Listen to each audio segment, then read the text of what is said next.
É um prazer hoje estar aqui abrindo esse nosso bate-papo, aqui a conversa autor, o nosso ilustre autor aqui, e leitores e interessados de uma forma geral na publicidade, em inovação, em tudo aquilo que nós propusemos ao João vir falar. Eu sou a Kátia Castilho, publisher da Estação das Letras e Cores, da editora, e é uma honra receber aqui conosco o João Ciacco, que também é semioticista e que tem a honra de recebermos nós dois aqui também, a professora Ana Cláudia, a nossa orientadora, que também está aqui conosco. Quer falar um oi, Ana? O João dispensa apresentações. Nós estamos juntos hoje para realmente ver o que se passa com as marcas, discutir com ele o que é marca, o que são máquinas que levam essas marcas, e vamos ter uma tarde muito animada. João? Tudo bem, prazer estar aqui, abraço a todos, vários amigos do CPS, então uma conversa boa. Boa, eu vou deixar vocês com o João, ele vai falar aqui, vai introduzir uma série de questões, e vocês, quando tiverem perguntas, vão usando o hashtag e coloquem a pergunta, que assim que ele terminar essa fase introdutória, a gente passa para esse diálogo, tá bom? Obrigada pela presença de todos vocês. Obrigada, viu, João? Imagina, eu que agradeço, prazer estar aqui. E aqui para o meio, que acho que vai ficar mais fácil. Bom, eu vou começar falando um pouco, eu acho que a partir dessa conversa inicial a gente pode estabelecer os diálogos, então. Eu acho que tem muita coisa a se falar em inovação em publicidade, em inovação em marketing, nessas experiências hoje que estão na mesa dos CMOs, que estão na mesa daí dos gestores de marca, gestores de conteúdo, gestores de inovação.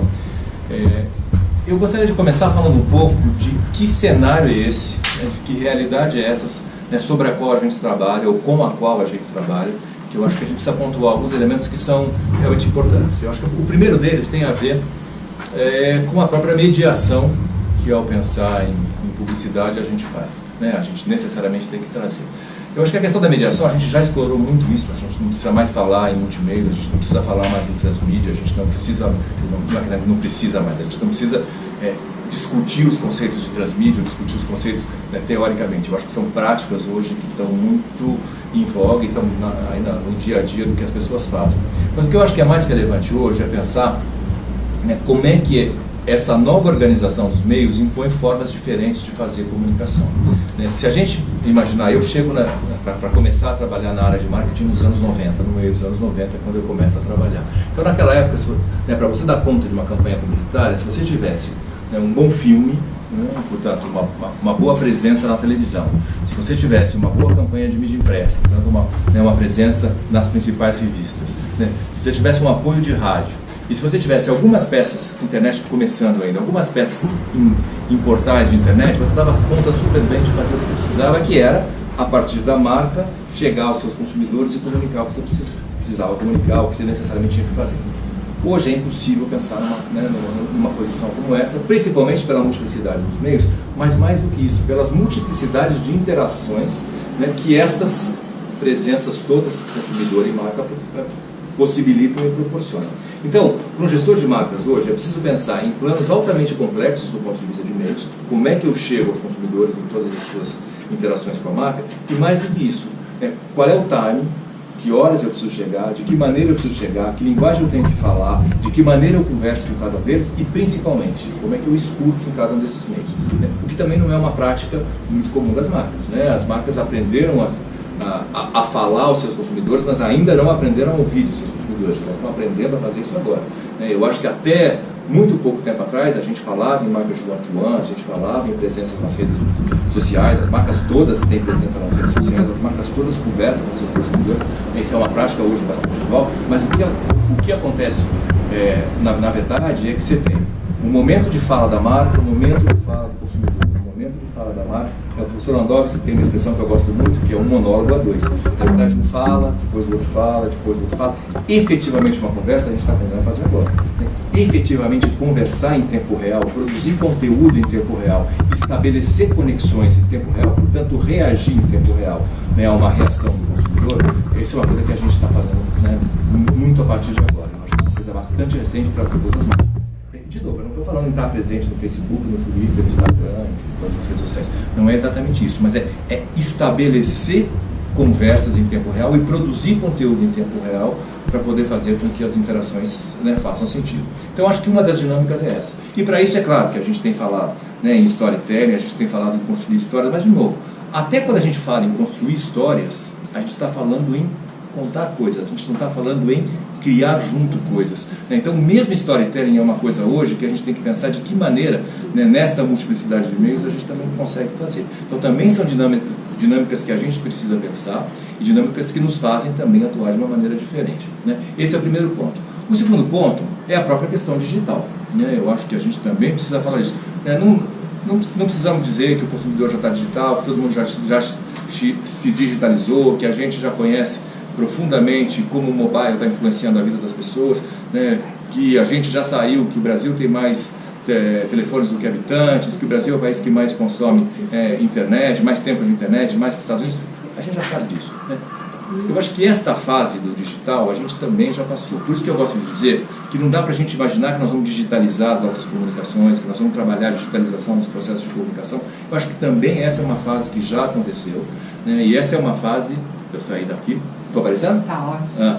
E esta é uma fase que eu acho que também a gente já deu conta de perceber e de atuar. Por isso que eu gosto de dizer que nós estamos numa fase muito mais pós-digital do que efetivamente numa fase de digitalização. Se a gente olhar os milênios, né, para os quais a gente, né, começou a falar de digitalização, estão chegando aos 40 anos hoje. Então não é que nós estamos falando, né, de uma geração né, aí nova, de pessoas que estão chegando ao mundo do consumo agora. Não, são pessoas que consomem os nossos produtos hoje e para os quais a gente está fazendo o que a gente, né, o nosso trabalho, está dirigindo os nossos trabalhos. A gente costuma dizer que dos 45 para frente a gente tem os imigrantes digitais. Até os 25 a gente tem os nativos digitais. É claro que tem uma parcela aí no meio, entre os 25 e os 45, que eu não sei como é que chamam, algumas pessoas chamam de refugiados digitais, para os quais a gente não sabe de que lado estão ainda, mas de qualquer maneira, digital é uma coisa absolutamente presente na vida de qualquer um, né? Não tem mais jeito de não ser. Então, não dá mais para falar em processos de digitalização de marca, como é que eu construo transmídia usando o digital. Isso é dado, né, para a gente. Nós temos que entender como é que, pós essas acepções todas, a gente consegue produzir conteúdo relevante. Eu acho que talvez um outro elemento que a gente precisa, por fim, para poder entender essa nova realidade ao que se desenha, né, a atuação do marketing hoje, é o próprio posicionamento do consumidor, né, o próprio posicionamento do que é este ser pelo qual a gente trabalha, né? E eu hoje brigo muito com a ideia de consumidor, né, eu acho, né, apesar da gente não ter outro jeito de falar, a gente não pode chamar de pessoa, a gente não pode chamar de ente, enfim, é difícil o nome pelo qual a gente chama esta inter-relação, mas entender este ente com o qual a gente se relaciona exclusivamente pelas relações de consumo, hoje é absolutamente pobre, né, e é muito deficitário do ponto de vista de compreensão, né? Uma das relações, obviamente, é a relação de consumo, né? Nós estamos em marketing, né, para posicionar os nossos produtos. Mas se eu não entender como é que os consumidores se relacionam com outras marcas, como é que os consumidores se relacionam com outras categorias, como é que os consumidores se relacionam entre eles, com outros consumidores, né? Como é que os consumidores se relacionam com as máquinas, como é que os consumidores se relacionam com o mundo, eu não consigo dar conta de produzir uma conversa mínima, né, inteligente, interessante para esse consumidor. Então, não dá mais para olhar para o universo do consumo só pelo lado do consumo. Então, o que trouxe em marketing, né, o que montou uma certa organização conceitual do trabalho de marketing que vinha da psicologia do consumo, que vinha da sociologia do consumo, hoje é muito pobre para poder dar conta dessa nova realidade que a gente tem para enfrentar. Então, entender essas potencialidades faz com que a gente também tenha que olhar através, né, tenha que olhar por uma complexidade também muito maior de análise do que a gente vinha fazendo até então. O que faz com que os gestores de comunicação e os gestores de marketing também tenham que desenvolver capacidades muito diferentes, capacidades analíticas muito diferentes das que tinham até então. Não dá mais para a gente olhar só com os instrumentais de consumo que a gente tinha, só com os modelos. Não dá para imaginar que uma pirâmide hoje, né, de Maslow, imaginando que a gente vai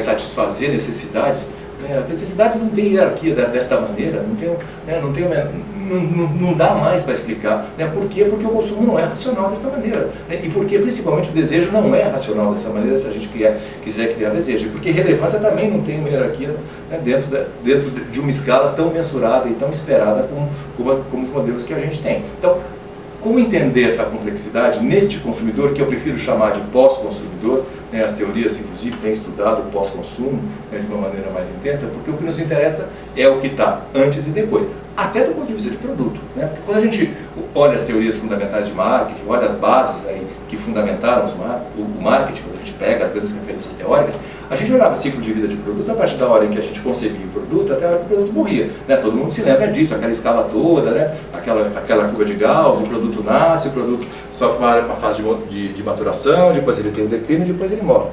Olhar só isso não dá conta do que a gente tem que fazer. Porque se eu olhar para trás da produção, eu posso cometer erros e posso entrar em problemas sérios. Se eu não entender como é que esse produto é produzido, que materiais eu escolho, entender que tipo de trabalho produz, né, as matérias-primas que eu estou consumindo, se é legítimo o trabalho, né, legítimo, né, toda a cadeia produtiva anterior ao meu produto, eu posso, né, trazer a cadeia. Nós vimos isso, nós vimos, né, as marcas de roupa tendo problemas enormes, um tipo de trabalho escravo, enfim, que acontecia antes de começar a ser produzido. E depois que o produto morre, se eu não trabalhar a descartabilidade, o que eu vou fazer com o carro depois que o carro deixa de ser usado? Onde ele vai? Que tipo de descarte eu vou fazer? Como é que eu vou fazer para consumir este produto que vai estar no meio ambiente? Então, pensar o produto muito após a sua morte também é relevante, porque faz com que o ciclo de vida seja um ciclo gigante. Então, portanto, a complexidade ao analisar ciclo de produção também é muito mais difícil, o que traz para nós, no ambiente da comunicação, do marketing, também um olhar muito mais difícil. Portanto, é muito mais complexa a realidade? Sim, é muito mais complexa. As relações são muito mais amplas? Sem dúvida nenhuma. Mas também isso faz com que o nosso trabalho seja muito mais divertido. Eu também tenho plena convicção de que trabalhar em marketing hoje é muito mais legal do que trabalhar em marketing quando eu comecei há 25 anos. Não tenho dúvida disso. Mas nos obriga, certamente, a ter olhares diferentes dos que a gente tinha. Eu provavelmente percebi isso quando eu voltei para a universidade, há 10, 12 anos, quando eu fui fazer o meu mestrado e meu doutorado. Eu acho que eu voltei para a universidade para isso, para dar conta de responder perguntas que os instrumentais que eu tinha disponíveis na época não davam conta de responder. Então eu voltei a estudar, eu voltei a pesquisar, eu voltei, né, a trabalhar a teoria para poder me ajudar a dar conta de entender coisas que eu não entendia, para desenvolver olhares que eu não tinha. Eu acho que isso hoje é o grande desafio de quem está fazendo comunicação, né? É entender essas coisas todas. Então eu acho que essa é a realidade do novo consumidor é que vai definir seguramente um jeito diferente de atuar na área e um jeito diferente de fazer comunicação. E por fim, só para acabar essa conversa inicial, eu acho que um último elemento importante nesse contexto que eu gostaria de dar, né, que ambiente é esse, de que maneira se produz a comunicação hoje, eu acho que é um ambiente, né, que para nós é muito novo. A gente aprendeu primeiro a trabalhar com a tela, né, e as outras mídias. Nos anos 70 e 80, a comunicação de massa se fundava na televisão, basicamente. Né? Depois a gente aprendeu a trabalhar a tela mais os múltiplos meios de comunicação mais dirigida. O marketing one-to-one, o CRM, o marketing direto, vem dessa data onde a gente fala com a massa, mas também direciona a comunicação para alguns segmentos. Então a gente aprendeu a segmentar mais o mercado de consumo, a gente entendeu, né, que existiam várias jornadas. Um outro ponto importante, quando a gente fala desse múltiplo consumidor, só para abrir um parênteses aqui que eu esqueci de falar, que eu acho que é muito relevante. Né? A gente também está acostumado no marketing a imaginar que existe uma jornada de compras, uma jornada de comportamento do consumidor. O consumidor começa a se desenvolver awareness, interesse pela marca, depois ele vai aprofundando, desenvolve conhecimento, consideração, compra, lealdade. Né? Cuidado para a gente não pensar que essa fórmula é uma fórmula mágica e que acontece numa direção só e que ela é linear dessa maneira. Né? Existem múltiplas jornadas de consumidor para cada consumidor, dependendo do momento de vida que ele tiver. Né? Eu consumi um carro quando eu sou solteiro, é diferente de consumir um carro quando eu sou casado, quando eu tenho um filho. Eu consumi um carro em momentos mais felizes ou mais tristes ou mais difíceis da minha vida, é diferente. Quando o carro é mais utilitário, quando o carro fala mais sobre mim numa determinada época em que eu preciso ter um pouco mais de show-off, as pessoas querem ter um pouco mais de show-off, dependendo do estágio de vida. Ou seja, né, o carro diz muito, como o telefone celular diz muito sobre as pessoas. Né? Colocar um telefone celular em cima da mesa diz quem as pessoas são. Né? Então, dependendo do que eu quiser fazer, dependendo do que eu quiser mostrar, dependendo da maneira em que eu quiser me presentificar, é o tipo de jornada que eu vou desenhar. E isso tem que estar muito claro, né, para o nosso consumidor. Mas voltando para a nossa instância da evolução do marketing. Então o marketing, né, passa de uma tela para o marketing de uma tela e os marketings, uma tela no marketing de massa para muitas telas. Depois a gente aprendeu nos anos 90 e 2000, principalmente com o advento da internet, as múltiplas telas. E aí a gente fez todos os trabalhos, né, das 2 telas primeiro, depois das 3 telas, o que a gente fala muito hoje.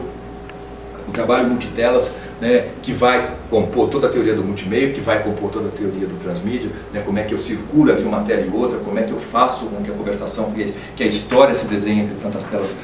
O que nós estamos vendo hoje, que eu acho que vai definir um caminho importante para o marketing daqui para frente, é que eu estou no momento em que eu estou sem tela, eu não preciso mais de tela para interagir. Quando é o momento da inteligência artificial, eu dispenso o uso de tela. Portanto, quando eu falo com a Siri no meu celular, ou quando eu falo com o Google Home em casa, ou com a Alexa, ou sei lá, com qualquer outra inteligência artificial que eu estou imaginando, eu começo a dispensar o uso da tela. E o dispensar o uso da tela dispensa 2 coisas importantes na comunicação: a visão e o tato.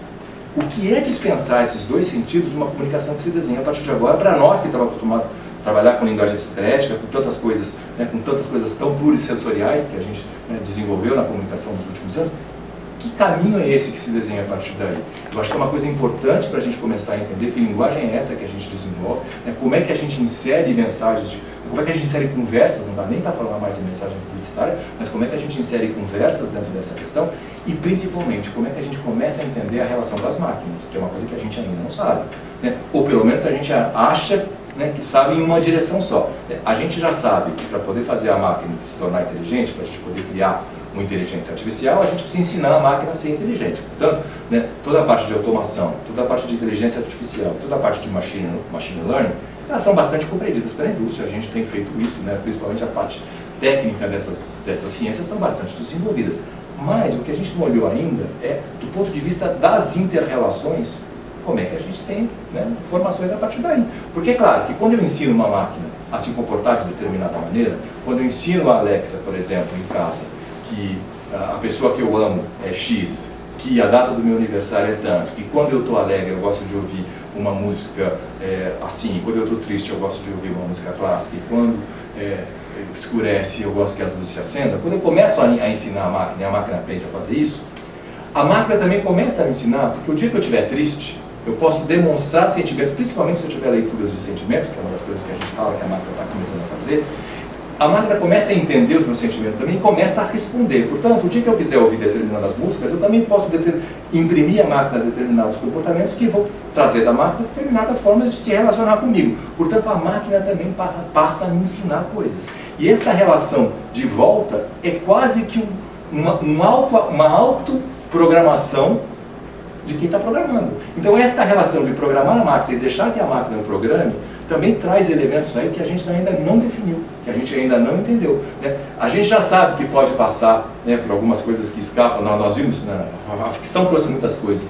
Quem viu o filme Hair, né, por exemplo, que se apaixona pelas máquinas, e a máquina tem determinados comportamentos que o fazem se apaixonar pela máquina, né, consegue entender um pouco do que ficcionalmente a gente está, né, podendo chegar como ambiente. Mas assim, do ponto de vista prático, se eu ensino determinados comportamentos, esses determinados comportamentos que a máquina tem me ensinam até outros, né? E à medida que a máquina começa a me ensinar coisas, eu também mudo o meu jeito de ser. Portanto, são inter-relações homem e máquina que ainda não estão desenhadas. E a gente ainda não viu a inter-relação máquinas-máquinas. Porque, obviamente, as máquinas vão falar rapidamente de determinadas programações, né, umas com as outras, né? A gente já está vendo isso acontecer, né? Essas são questões importantes para a gente na comunicação, né? Como é que a gente entra em conversas agora, que são conversas muito voltadas à programação, são conversas muito voltadas à repetição de comportamentos e, principalmente, são comportamentos gerados a partir de instruções, né, que a gente ainda não está conseguindo medir a complexidade. Ou seja, nós temos um mercado de complexidades grandes, um mercado em que a gente está entrando em conversas que a gente não tem uma gestão, mas em que as marcas estão aí, que as marcas precisam existir, que as marcas já entenderam que elas não têm responsabilidade só comercial, que elas têm responsabilidade de posicionamento. Eu nunca vi tanto patrulhamento com relação à publicidade, eu nunca vi tanto cerceamento do que dizer, né? As marcas são obrigadas a ter determinados comportamentos, as marcas são obrigadas a ter determinados tipos de atitude, as marcas são obrigadas a ter determinados comportamentos civis, né? Que eu não sei se é bom ou ruim, mas que são determinações que a gente está tendo, né? E que, enfim, determinam o jeito de fazer. Eu só tenho uma certeza também com relação a isso. A gente falava muito que as marcas precisavam ser mais humanas para poder entrar nas conversas humanas. Eu tenho absoluta certeza que isso não é verdade. né? As marcas são marcas, as pessoas são pessoas, né? As pessoas são não lineares, as pessoas são inconstantes, as pessoas não são previsíveis, as pessoas, né? Graças a Deus as pessoas são assim, porque isso que faz as pessoas serem tão interessantes. As marcas não. As marcas são estratégicas, as marcas são pensantes, as marcas são estruturadas, as marcas são lógicas, as marcas são dinâmicas, né? E as marcas sabem aonde elas querem chegar e elas determinam claramente os seus caminhos. Portanto, marca é marca, pessoa é pessoa. Então não dá para imaginar que nós vamos humanizar as marcas para que elas entrem nas relações. O processo é outro, não é um processo de humanização. Eu não sei como é que esse processo se chama ainda, mas nós estamos trabalhando para que esse processo, né, se desenvolva de uma maneira interessante. Eu acho que talvez esse contexto todo faz com que a gente consiga ter um desenho melhor. Nós que trabalhamos, né, no mercado, a gente, não só no mercado, nós que estamos estudando essas questões da comunicação também, para que a gente possa entender melhor e se posicionar melhor nesse ambiente que a gente está desenhando. Eu acho que esse é o cenário geral, temos muitos pontos aqui. Muita coisa mesmo. Para falar, eu já tenho 2 perguntas aqui para te fazer, viu, João? Vamos lá. Posso? Uma é da Solange Pelinson, e ela pergunta: nesse mundo tão polarizado, como a marca pode se posicionar sem perder share? Pois é, eu acho que talvez o maior desafio que a gente tem hoje é as empresas são orientadas para o curto prazo, ponto. As empresas são geridas financeiramente, ponto. Não tem outro jeito. Portanto, as empresas precisam entregar shares e as empresas precisam entregar resultado no final do mês. Então, o curto prazo direciona o longo prazo. Uma gestão de marca é uma gestão de longo prazo por excelência, você não constrói marca no curto prazo. Então, esse conflito entre o curto prazo, entre o curto prazo e o longo prazo é uma das coisas que nós temos que gerir todos os dias, mais do que isso, todas as horas. Eu acho que é difícil uma marca conseguir se construir no longo prazo se ela não garantir o curto. Portanto, o share sim é importante. Portanto, rentabilidade sim é importante. Então, estabelecer uma forma de entregar resultado e fazer com que esta entrega não prejudique o longo prazo, se você conseguir ser melhor ainda, fazer com que esta entrega de curto prazo contribua para o seu longo prazo, é que vai fazer o sucesso, né, de uma atuação em marketing. Então, eu acho que o segredo está aí.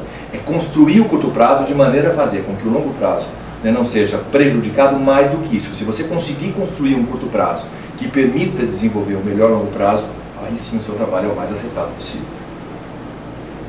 Então a próxima pergunta é da Ana Cláudia. Como ouvir os consumidores a partir das falas deles?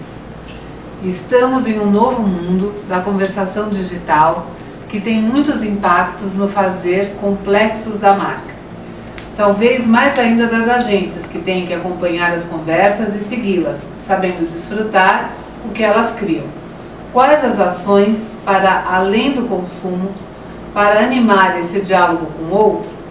A eficácia da marca, a partir da nova era do marketing, com a conversação em tempo real, nos coloca em estado de alerta o tempo todo para interagir continuadamente em múltiplas frentes, que são as definidoras da situação comunicacional atual. Que situação é essa que exige análises complexas? Muito bem, muitas questões que eram do nosso lado. Eu acho que tem muitos pontos importantes aqui. A Ana tocou em questões aí muito importantes. Primeira, como entender, como ouvir o que as pessoas estão falando. Bom, eu acho que tem duas formas básicas. Eu acho que as empresas estão trabalhando nessas 2 formas básicas. Uma é a mais usual, que é uma forma automática. Então, já que a gente está trabalhando com máquinas, eu consigo ensinar máquinas a acompanhar o que se fala a nosso respeito. Isso é feito. Então, todo monitoramento digital, ele acontece por machine learning também. A gente ensina as máquinas a entender e ensina as máquinas a fazerem análises, a gente fala de análises semânticas, análises de sentimentos, tem um monte de nome que a gente dá, né, para essas coisas que a gente ensina a máquina a fazer e para que a máquina consiga entender o que as pessoas falam. Mas é complexo. Você pega, por exemplo, no nosso caso, como é que eu ensino para a máquina que Gol é um carro da Volkswagen e que Gol não é uma companhia aérea e que Gol não é uma marcação do jogo de futebol, né?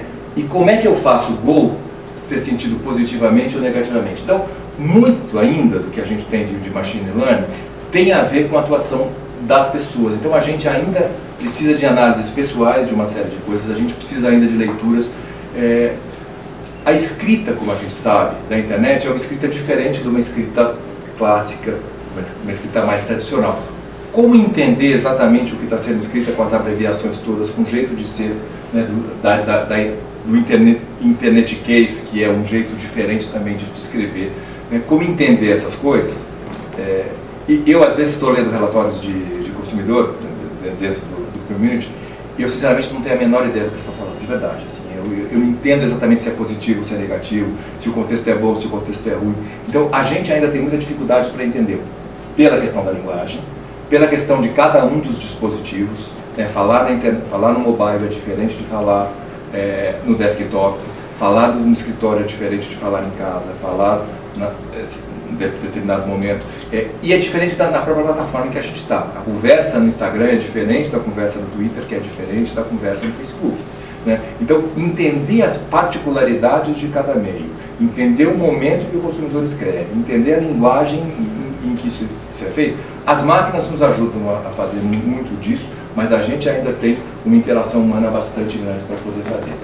Eu acho que do ponto de vista da complexidade, como a complexidade é grande, eu acho que o que vai fazer a gente poder dar conta desta complexidade, é ter um time complexo, do ponto de vista de olhares.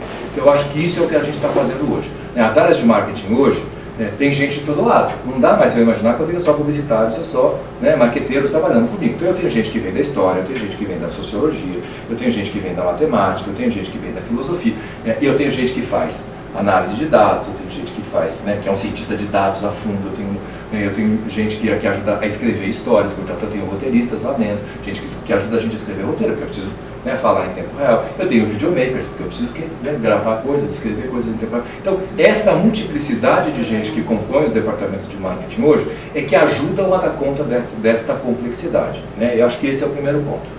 Segundo, eu acho que a gente gestor de marketing, a gente gestor de marca, os vários gestores que tem dentro, não é uma pessoa, são tantos gestores, a gente tem que ter sempre uma humildade enorme de não achar que o nosso olhar é um olhar preponderante. E esse é um exercício enorme que nós temos que fazer o tempo todo, né? Porque se a gente não tiver, não der chance que essas várias visões aflorem e que a gente consiga ter todas elas, para poder ter o todo, a gente tende a ter departamentos também bastante focados em especialidades de cada um dos gestores. Então você tem áreas mais exatas, áreas mais de dados, você tem áreas mais sociais, que entendem pelo lado mais social, você tem áreas mais voltadas ao fazer da publicidade, né? Então, um trabalho constante com gestores para fazer com que a gente também deixe aflorar essa multiplicidade é importante. E uma terceira coisa que é muito importante que as empresas não falam de diversidade hoje só por ser uma questão que nós temos que fazer por lei ou por necessidade social. A diversidade é fundamental, jeitos de ser na sociedade são fundamentais, jeitos de se posicionar, são jeitos de encarar o mundo, e essas visões todas ajudam a nos dar conta de entender a complexidade. Então, ter um ambiente diverso também é fundamental para que a gente possa, diverso em todos os sentidos, de religião, sexual, de raça, de experiências de vida, de morar no interior, morar na capital, em todos os sentidos que a gente possa imaginar, mas essa diversidade faz com que a gente tenha uma riqueza maior de compreensão, portanto tenha mais visões e mais olhares, né? Isso nos ajuda também a dar conta dessa complexidade. E por último, que eu acho que é uma coisa que a gente tem feito muito pouco hoje, a gente aprendeu a trabalhar mediado, né? Então a gente olha o consumidor através das telas, a gente entende os comportamentos através dos relatórios, a gente usa muito isso, né?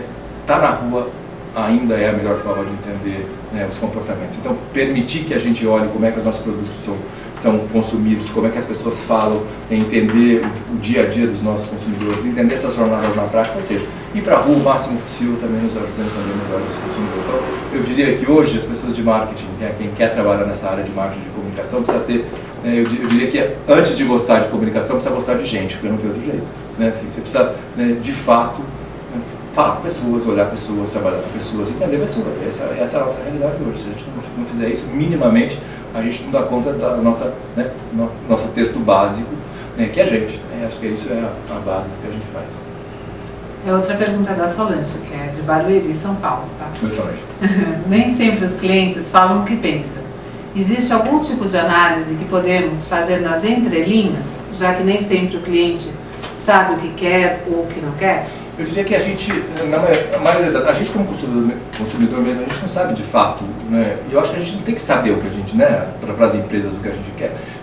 Eu acho que a boa iniciativa de marketing é aquela que consegue mostrar ou consegue, não é que a gente não sabe o que a gente quer, é evidente que a gente sabe o que a gente quer, a gente consegue materializar, a gente consegue verbalizar aquilo que a gente quer. Então eu acho que boas estratégias de pesquisa, boas estratégias de conversa com os consumidores, são essas conversas que ajudam a fazer com que o consumidor verbalize, ou materialize, ou tangibilize aquilo que ele espera.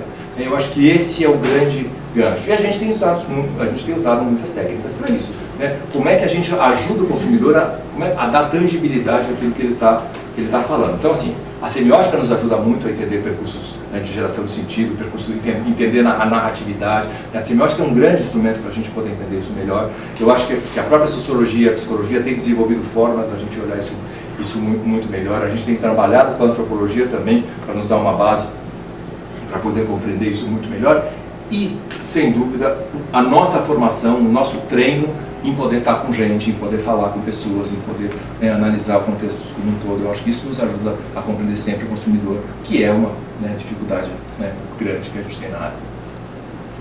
A próxima pergunta é do Alexandre Isbal. Ele é doutorando na Coutotela da PUC São Paulo e ele está em Limoges, na França. Tudo bem, Alexandre? Ele diz o seguinte: você já comentou um pouco sobre isso, mas gostaria de saber a sua opinião sobre a antropomorfização das marcas, principalmente nas redes sociais. Por exemplo, a Netflix, que assume até mesmo o gênero feminino. Pois é, eu tenho brigado muito, né, dentro de casa, na rua, nas associações, nos nossos grupos de discussão, tenho discutido muito com as agências. Existe uma certa tendência dentro do marketing que acha que as marcas precisam assumir esse caráter humano. Portanto, assumir o caráter humano, o que significa? Definir um tom de voz. Portanto, a marca fala de determinadas maneiras, e assumir um tom de voz é assumir uma linguagem, ela ser mais informal ou ser mais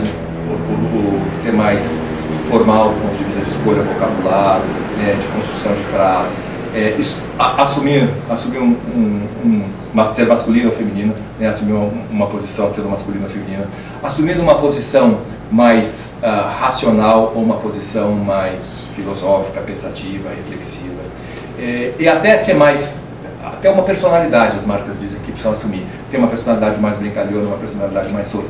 Mas eu, sinceramente, assim, conversando com uma Aura, quando eu vou fazer uma ligação, e quando a Aura fala, você está bem, tudo bem, que prazer, eu não tenho nenhuma familiaridade, eu não conheço essa pessoa que está falando assim, me agride tremendamente imaginar que eu estou conversando com uma máquina que pressupõe quem eu seja, que brinque comigo, que faça coisas que eu não gosto. Então, eu pessoalmente acho que as marcas, evidentemente, têm seu tom de voz, evidentemente falam de uma forma racional, evidentemente se posicionam para seus clientes, evidentemente têm ideias de mundo, ideias de posicionamento. Isso eu acho que é claro. Só que eu acho que isso tem que ficar absolutamente claro no seu posicionamento de marca. E ela tem que falar para os seus consumidores enquanto marca que não é um ser humano. E que, portanto, não tem sexo, que, portanto, que não tem determinadas características, não tem uma voz assim ou assada, não tem determinados jogos de linguagem e assim por diante. Então, eu acho que isso faz a relação ser um pouco mais transparente. Eu tenho a impressão que uma marca que se posiciona desta maneira, e basta você entrar no chat de qualquer uma das marcas, você vai entender exatamente esses elementos, eu acho que isso faz a relação ficar um pouco mais frágil. Me soa, enquanto consumidor, enquanto usuário dessas marcas, me soa como uma certa fragilidade esse tipo de posicionamento. Eu acho que as marcas claramente deveriam se posicionar sim, elas precisam se posicionar, mas elas se posicionam enquanto marca. Então eu tenho muito questionamento nesse tipo de... eu tenho muita dúvida e eu pessoalmente não deixo que as minhas marcas que estão seguindo a gestão tenham esse tipo de posicionamento. Obviamente eu vou traqueando isso tudo para entender como é que os consumidores reagem, mas eu não acredito nesse tipo de posição, de tanta antropomorfização das marcas, ou seja, dar esse caráter humano às marcas de uma maneira tão direta. Tá. Enquanto estão escrevendo aqui eu quero fazer uma pergunta direta aqui, não tem nada em texto. Você falou dessa grande equipe, João, que faz esse trabalho, e eu fiquei pensando que maravilha, trabalhar numa equipe assim interdisciplinar. Estar na rua, lembro, que você inclusive falou da grande campanha que vocês fizeram. E esse estar na rua hoje também ele potencializa tantos lugares, porque você acaba acessando lugares diferentes através das redes e você particularmente está sempre em algum outro lugar. Então o que é esse estar na rua hoje? Conviver com diferentes Você sabe, assim, quando a gente olha o nosso dia a dia empresarial, o nosso dia a dia, é muito legal você ter um time bacana, é muito legal você ter um time múltiplo, mas o nosso dia a dia é um dia a dia que nos consome de uma maneira imensa, né? Então as discussões internas, as discussões políticas, as aprovações, os nossos processos, são todos muito duros. E se a gente não cuidar, a gente, né, vive para esse processo. Esse processo nos consome. O estar dentro da organização, portanto, assim, até o fazer carreira na organização pressupõe um navegar dentro da organização que requer uma doação de tempo bastante grande ao processo. Né? Então, assim, a empresa se consome no seu jeito de se posicionar. Então, muitas vezes, a gente se perde dentro desses processos, nas aprovações, nas discussões, né, nas questões políticas todas que precisam ser resolvidas, enfim, no dia a dia. Então, para mim, um estar fora é conseguir abstrair uma parte do seu tempo dessa realidade interna e conseguir, né, olhar para fora e a estar mais presente, fora da rotina, mais presente do que é no que é essa dinâmica, não só de consumo, mas de relação desses entes que estão conosco. Então, entender, no nosso caso de automóvel, assim, entender o que acontece numa concessionária é importante? Ir a uma concessionária? Mas eu gosto, por exemplo, de ir numa loja de telefone. Eu acho que hoje o maior concorrente de automóvel é o telefone, não é o automóvel. Né? Eu acho que, por sinal, 63% dos consumidores de automóvel dizem que esperam que seus carros se comportassem da mesma maneira que se comportam os seus celulares. Em outras palavras, que os 63% dos consumidores dizem que eles querem, o carro deveria ser um celular com rodas. É isso que eles querem. E se a gente olhar, hoje, como é que são os nossos automóveis? A gente entra no carro e a gente se desconecta do mundo por uma hora enquanto a gente estiver no trânsito. O que é absolutamente inconcebível para este mundo que a gente vive. Como é que eu entro no carro e me desconecto do mundo? Não faz o menor sentido. Né? Então, conectividade é uma coisa que a gente... Então, isso eu estou falando que está no mundo, é entender essas coisas todas que motivam os comportamentos, que motivam as pessoas. Acho que é fundamental a gente ir, por exemplo, nós no cinema, nós temos que ver as exposições que estão acontecendo, a gente tem que ter olhar crítico, né, para como é que a cultura se desenvolve, a gente tem que ter olhar crítico para como é que a política... Porque é aí que estão as relações se desenhando, é aí que as pessoas, né, estão interagindo, é dessas relações que a gente vai entender as relações que se desenvolvem com as marcas. Se a gente não der conta de fazer isso, a gente não dá conta de entender essa complexidade toda. Então, eu acho que esse é o exercício que a gente tem que fazer. Isso é muito difícil. Né? Não é muito difícil porque a gente não sabe fazer, é muito difícil porque a gente não se dá esse tempo. Né? A gente acaba privilegiando as questões internas, as questões, né, que dizem respeito ao nosso dia a dia. A gente, e eu mesmo me policio muito, assim, eu vou muito menos no cinema que eu gostaria de ir, eu vou muito menos no teatro do que eu gostaria, né, do que eu precisaria ir. Eu também fico me policiando, estava até falando com a Ana aqui, eu adoraria fazer mais exercício, mas é que eu tenho tantas outras prioridades antes de fazer exercício, né, que eu deixo os exercícios lá para o fim, porque eu também gosto, né, de fazer outras coisas antes, enfim, mas eu acho que isso... E não é engraçado, porque você vê as marcas todas se dedicando à cultura, você vê marcas, né, se dedicando ao social.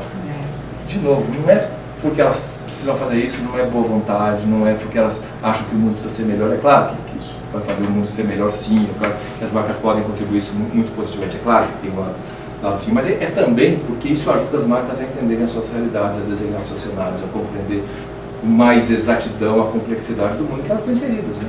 Isso é importante. A Ana escreveu uma pergunta, mas fala um pouquinho mais alto, o microfone está do lado de cá. João, eu achei muito interessante, né, a questão que você colocou, como nós vamos passando de um sentido para outro na mudança das telas. E você falou que nós abandonamos agora a visão e o tato. Nós temos todo um trabalho, bom, eu estou abandonando a visão, eu estou abandonando um sentido mais abstrato do distanciamento. Mas justamente com o tato no sentido mais proximidade. Então, está aflorando o olfativo, está aflorando a audição, está aflorando o corpo inteiro. Como que se dá essa transferência para outros sentidos e nós vamos ter uma outra sensibilidade que nós vamos precisar explorar? Como que é? Você sabe o que eu acho, Ana, na verdade? Eu acho que do primeiro momento sim. Né? Eu acho que ao não ter a tela, ao não precisar ler, ao não precisar ver, ao não precisar, né, das inteligências artificiais, ao não precisar tocar, né, para poder mudar a tela, para poder apertar onde eu quiser, eu vou desenvolver outros. Né? Eu acho que tem um desenvolvimento de outros sentidos. Mas eu acho que a gente vai desenvolver outras capacidades para a visão, eu acho que a gente vai desenvolver outras capacidades para o tato. Eu acho que a gente vai continuar enxergando, não o que a gente via impresso na tela. Mas eu acho que nós vamos ter outros tipos de desenvolvimento de visão, que eu não sei quais são ainda, mas que são muito mais imaginativos, talvez menos, né, menos reais, talvez menos, né, pautáveis do que a visão que a gente tem, mas eu acho que a visão se desenvolve por um outro processo. Então eu acho que vão se desenvolver sentidos outros a partir dos requerimentos que a gente vai ter agora. Mas também não, se a escuta está tão privilegiada, será que eu também não vou desenvolver novos modos de escuta pelo próprio audição? Eu acho que você falou muito, porque eu tenho que ouvir, né? Eu tenho que escutar. Mas como que eu escuto se eu estou sempre sendo o emissor? Tá? Então eu vou mudar essa aí, né? Então eu também acho que essa subjetividade que eu vou tratar, esse ser que fala, vai me fazer vê-lo multiplamente. Então, pelas várias ordens, e vai forçar você ter outros caminhos desenvolvidos para isso. Mas eu tenho que a audição, e num mundo de uma sonoridade tão impactante como nós temos agora, eu acho que eu tenho que desenvolver mais sonoridades. Eu concordo. Eu acho que, inclusive, as marcas precisam fazer um trabalho desse desenvolvimento. Mas tem uma coisa curiosa, assim, com relação à audição. Numa das minhas... Eu estava viajando, enfim, a trabalho, e fui visitar um amigo meu que mora em Nova York, ele estava me contando de uma experiência que ele teve. Ele tem na casa dele um Google Home, né, que é uma inteligência artificial, né, que faz, nos Estados Unidos, mais coisa do que faz aqui, mas que faz uma gestão da casa dele, que acende a luz, que liga o forno, que, enfim, né, abre a porta, faz um monte de coisa lá, que, enfim, faz a gestão, né, de algumas coisas e faz a gestão falando. Portanto, ele, né, a maquininha fica lá, ele chega e fala: Google, acende a luz, Google, liga o som, Google, toca a playlist, tá, liga a televisão, Google, como é que está a temperatura hoje, enfim. Ele faz conversando. E ele estava me dizendo que ele ensinou o Google dele, em que a pessoa que ele ama, que é a mulher dele, que chama Ana, né, e que ensinou que a pessoa que ele ama é a Ana. Então, ele chega em casa de vez em quando, e o Google fala para ele: olha, Ana é a mulher que você ama. E a voz com que Google fala que Ana é a mulher que ele ama é diferente da voz que Google fala com ele quando é para acender a luz. Então, o próprio trabalho sonoro do que a máquina faz, né, com relação a um tipo de sentimento e a outro, também são coisas que ele não ensinou a máquina a fazer, mas que de alguma maneira faz parte desse aprendizado das máquinas. Então eu acho que é esse tipo de coisa, esse tipo de refinamento que a gente vai ter que começar a desenvolver, já que nós não vamos ter a visão intacta. Né, ou pelo menos tão diretamente a visão. Tá. E eu acho que as marcas podem fazer isso muito bem também, porque os discursos de marca, discursos mais emocionais são de um jeito, discursos mais vendedores são outro, discursos mais posicionados são outros, discursos mais políticos também são. Como desenvolver esse jeito? E, de novo, não é uma questão humana, né? não é desenvolver jeito como se um ser humano estivesse falando, mas jeitos que mobilizam reações humanas de uma maneira diferente. Deve? Pode. Eu vou continuar numa outra questão. Você falou tanto das diferenças, né, que nós vivemos no mundo, talvez, das extremadas diferenças. E aí nós vamos ter um problema também de fato, porque as empresas, elas passaram a ser muito iguais. E agora elas vão ter que ser singulares e diferentes. Para poder ser singular, eu tenho que marcar a minha diferença. Então também eu crio um novo cenário para as empresas. Porque construir essa singularidade, quando ela passou a ser igual, porque agora quem é diferente é o pequeno. Mas você mesmo falou, todas as grandes estão, eu tenho o pequeno diferente. Para o pequeno ser singular é muito mais fácil. Ele tem muito menos marcas desse geral, então eu acho que também isso vai ser um desafio. Como fazer essa diversidade das marcas? Como ter diversidade nas marcas? Então, todos os processos que instalam e todos os percursos que a gente gera nas estratégias hoje, né, que as empresas implementam, são percursos que tendem a levar a um risco menor e, portanto, levar ao não significado do que é o novo na publicidade. E, portanto, por isso que o novo, a meu ver, não é um demarcador de tempo futuro, mas um demarcador de tempo presente. E, principalmente, um instaurador do que a gente tem agora. Não tem ruptura, não tem, né, grandes quebras com relação ao que foi. É só um jeito de demarcar algo no tempo presente. Então, eu acho que sair dessas rotinas que levam, né, a um risco muito programado, a um risco muito pequeno, que não te permitem experimentar coisas fora do programado, do estabelecido e do regido, é o que as empresas precisam fazer. E o que não é muito fácil, não. O que hoje é praticamente impossível, porque se a gente olhar hoje, empresas regidas, né, com um olhar muito financeiro, que é o que nós temos todas. Né, com processos de compliance extremamente rigorosos, né, e com tolerância zero a risco, é difícil a gente imaginar que a gente entre na conversa de peito aberto, que a gente experimente sentidos, né, que a gente não tem controle, que a gente implemente estratégias em que a gente não sabe onde vai chegar, né, ou pelo menos, né, então, equacionar esses regimes de risco é muito importante, porque quando você passa, não tem quem não passa para prescrição, é quase que é uma mola propulsora, você vai sair de uma descoberta, você transforma aquela descoberta em uma normatização. Sim. E você vai de novo fazendo a máquina rodar. Mas não ser alimentado, esse novo, sendo sempre regido pela sua regulação do velho, faz com que a inovação precisa ter outro caminho. É isso aí. Então, qual é o caminho novo da inovação? Sabe o que eu acho? É o que vem de fora. Eu acho que o novo não acontece de dentro. Não tem jeito. Por isso que as empresas pequenas fazem um movimento.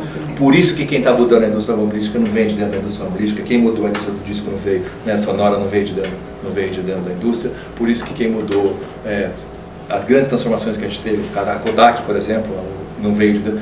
Porque a empresa não dá conta. Então é o outro. Então aí que o diferente vai ficar mais... As empresas vão ter que ter muito mais interesse pela diferenciação, né? Porque o diferente é que as faz inovar.